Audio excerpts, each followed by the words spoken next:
और फिर भी मैंने समाज का आह्वान किया है कि जो इस जीवन में, चूंकि इसी यात्रा के दौरान मेरे द्वारा 1,11,000 ऐसे साधकों का, ऐसे धर्म योद्धाओं का भी चयन किया जा रहा है धीरे धीरे करके, जो मेरी एक आवाज में अपने जीवन को न्यौछावर करने के लिए तत्पर हूं।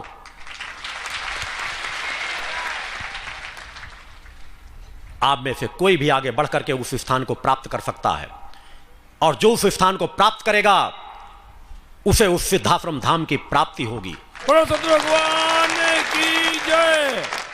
एक नहीं, हजारों जन्म में कभी उसका पतन नहीं हो सकेगा अगर वह पुनः पुनः आकर के भूतल पर जन्म भी लेना चाहेंगे। बाकी आशीर्वाद तो मेरा सभी शिष्यों के प्रति समान भाव से बना रहता है। सभी शिष्यों का कल्याण हो। इस मानवता के दुख दर्द को दूर करने के लिए हम आपको मिलकर के बहुत कुछ करना पड़ेगा। हमारा बलिदान ही इस समाज को एक कहीं सही दिशा दे पाएगा, मगर इस बलिदान के साथ छिपी होगी आपके गुरु की सहायता, आपके गुरु का आशीर्वाद, आपके गुरु का सानिध्य और उस परम सत्ता का सानिध्य। तो जिसके अंदर जो क्षमताएं हो, मैं सभी का आह्वान करता हूं।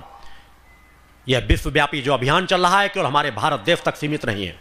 हमें पूरे विश्व में सुख, शांति और मानवता का संदेश देना है, और यह दिन दूना रात चौगुना गति से दिन प्रति संगठन की दिशा बढ़ती चली जा रही है।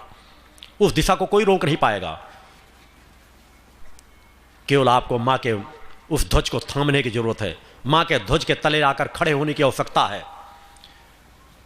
इस भूतल पर एक भी ऐसा अवरोध नहीं है जो इस प्रवाह को, चूंकि मैं वर्तमान भी जानता हूं, भूतकाल भी जानता हूं और भविष्य को भी देख रहा हूं,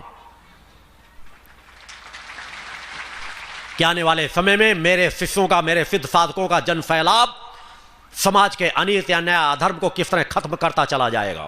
बोलो सद्गुरु भगवान की जय। सत्य का साम्राज्य अवश्य स्थापित होगा। उस दिशा में हम आप सबको मिलकर के बढ़ने की जरूरत है। दिव्य आरतियों का लाभ पूरे मन मस्तिष्क को एकाग्र करके लिया करे। जब एक सिद्ध साधकों का समूह एक स्थान पर एकत्रित होता है तो सिद्ध साधकों की भी बैटरी चार्ज होती है, और जो डिस्चार्ज बैटरी के भक्त रहते हैं उनकी भी बैटरियां चार्ज हो जाती हैं।